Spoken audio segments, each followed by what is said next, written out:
Pertama-tama, nama saya Nama Budaya.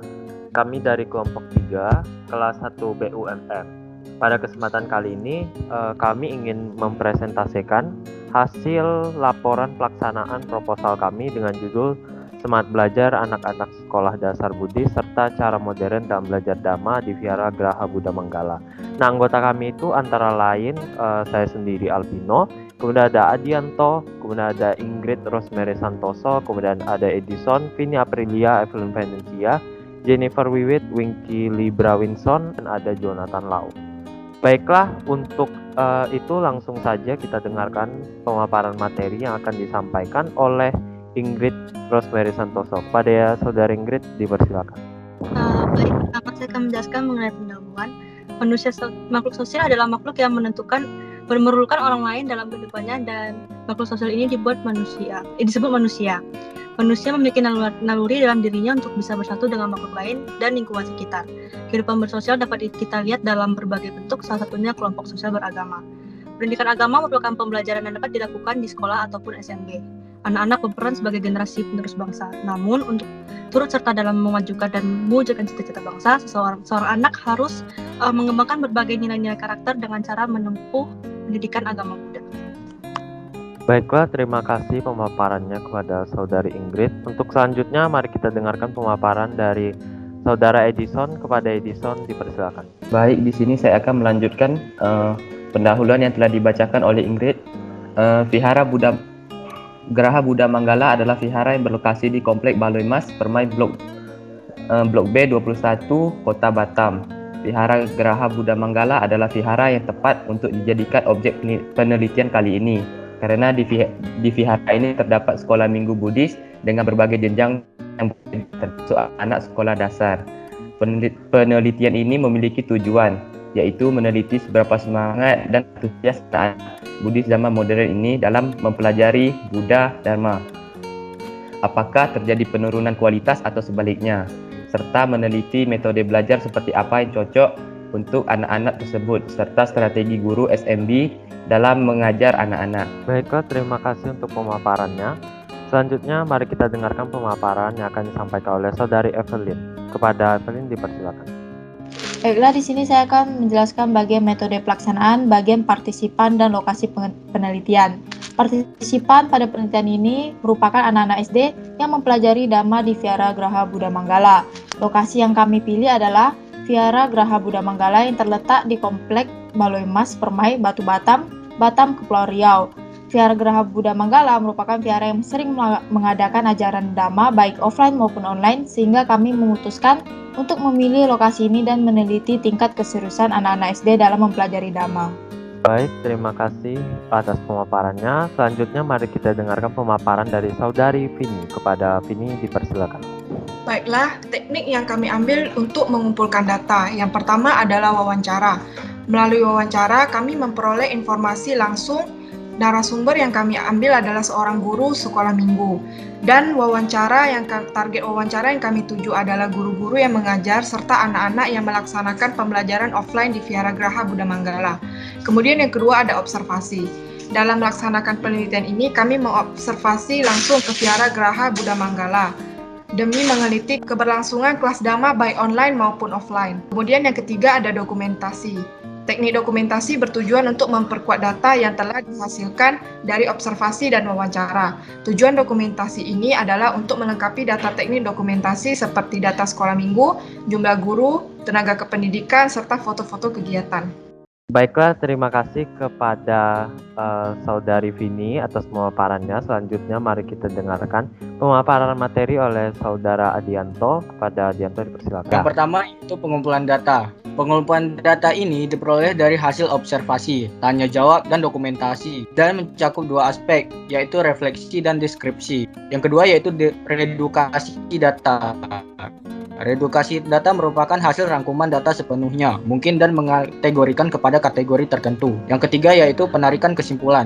Penarikan kesimpulan merupakan metode penelitian terakhir. Kesimpulan awal yang dirangkum masih bersifat sementara. Baik, terima kasih atas pemaparannya. Selanjutnya mari kita dengarkan pemaparan materi oleh Saudari Jennifer. Kepada Jennifer, dipersilakan. Baiklah, untuk biaya dan jadwal kegiatan, untuk biaya yang kami perlukan sebanyak 100.000, 11.000 untuk membeli 2 buah buku, 2 buah pena, 3 liter bensin, dan 3 GB paket data. Untuk jadwal kegiatan, di hari pertama kami akan mencari ide untuk laporan, di hari kedua akan ada pengumpulan informasi dan dokumentasi lokasi penelitian, di hari ketiga akan ada wawancara, di hari keempat penyusunan laporan, dan di hari ketujuh ada pembuatan video presentasi laporan. Baik, terima kasih untuk pemaparannya kepada Saudari Jennifer. Untuk selanjutnya, mari kita dengarkan pemaparan dari Saudara Winky. Kepada Winky, dipersilakan. Vihara Graha Buddha Manggala merupakan salah satu vihara yang berada di Batam. Vihara ini menawarkan fasilitas yang memadai seperti bakti sala yang mewah, perpustakaan yang memadai sumber bacaannya, ruang kelas yang memadai, dan juga taman-taman indah dan bersih. Untuk menyambut para umat yang datang, terutama anak-anak Buddhis. Siswa SD dan TK cenderung mempelajari Dhamma dari kulitnya, seperti di mana Pangeran Siddhartha lahir, di mana Pangeran Siddhartha mencapai kebudaan, dan di mana beliau parinibbana. Segala dasar dari agama Buddha dipelajari, serta doa-doa yang ada di dalam agama Buddha juga mulai dipelajari oleh mereka. Namun di sini mereka masih mencari kepercayaan yang juga diberikan oleh agama Buddha kepada diri mereka. Oleh karena itu butuh peran khusus guru sekolah dan guru SMP untuk menumbuhkan keyakinan itu pada anak-anak ini.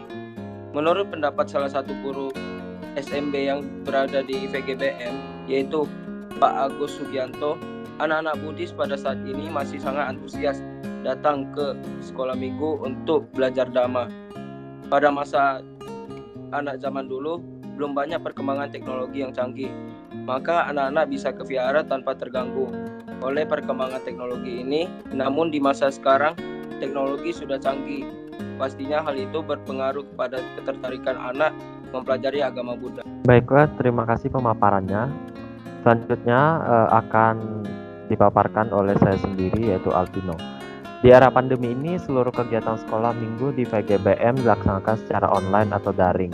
Tentunya ini menjadi tantangan lagi kepada guru SMP untuk memikirkan format belajar yang lebih menarik minat anak-anak dalam belajar.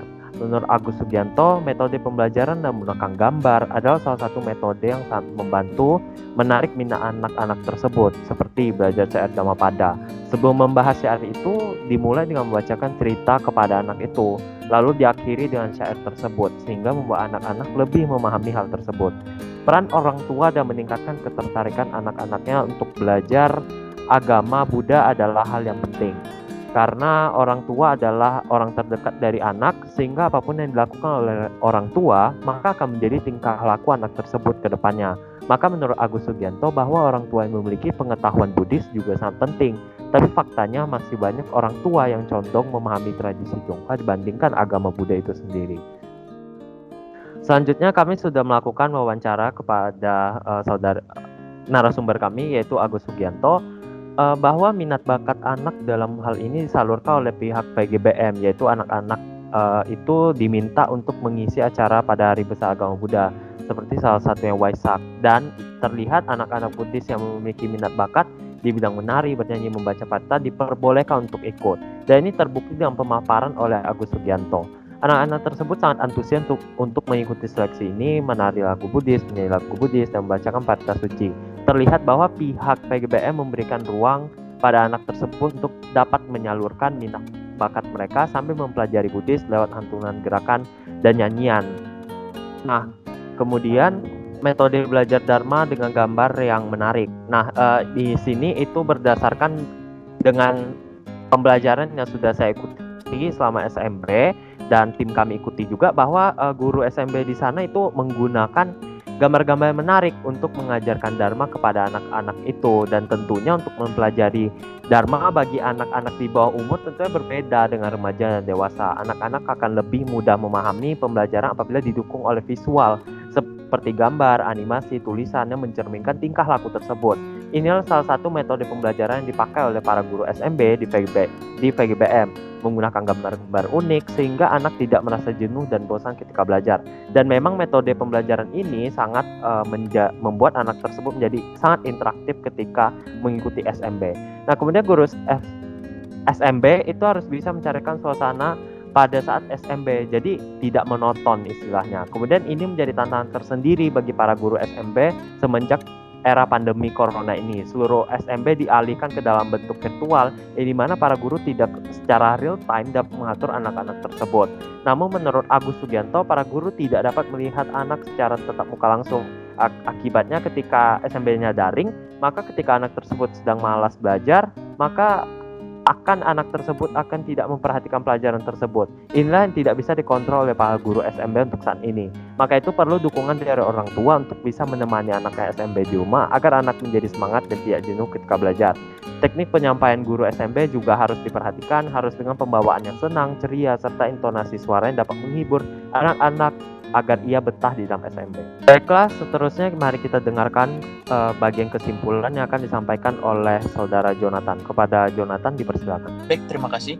Untuk bagian kesimpulan, Wihara Graha Buddha Manggala merupakan salah satu wihara di Batam yang menyediakan fasilitas memadai seperti baktisala yang mewah, perpustakaan, ruang kelas yang memadai, dan lain-lain. Di era pandemik ini, seluruh kegiatan sekolah minggu dilaksanakan secara daring. Tentunya ini merupakan tantangan bagi guru SMB untuk memikirkan gaya belajar yang menarik, minat anak-anak dalam belajar, serta peran orang tua sebagai motivator sekaligus fasilitator untuk anaknya sendiri. Minat bakat anak dalam hal ini juga disalurkan oleh pihak PGMBM, yaitu anak-anak diminta untuk mengisi acara pada hari besar agama Buddha seperti salah satunya Hari Waisak. Anak-anak sangat antusias mengikuti kegiatan ini. Dilihat dari kesertaan anak-anak ketika perayaan hari besar tersebut sebelum pandemi melanda. Kegiatan seperti inilah yang dapat menghubungkan lebih dalam rasa kebersamaan dan juga rasa semangat anak-anak selama menghabiskan waktu di wihara. Nah, untuk bagian saran yang tepat diberikan adalah penting sekaligus untuk mengetahui ketarikan anak-anak sejak dini agar kelak ketika menjadi orang tua maka dapat membimbing anak ke arah yang benar dan baik sehingga anak-anak tersebut dapat tumbuh dan berkembang sesuai minat dan bakat anak tersebut, sehingga tidak ada lagi urusan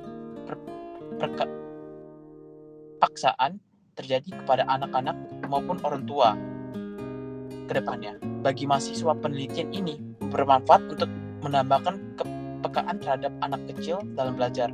Seperti apabila punya adik di rumah, maka bisa mengetahui apa yang sesuai dengan adik tersebut sehingga dirinya menjadi lebih bersemangat ketika belajar Dhamma. Baik, terima kasih pemaparannya kepada saudara Jonathan. Baiklah, mungkin itu saja untuk penjelasan mengenai laporan pelaksanaan proposal kami.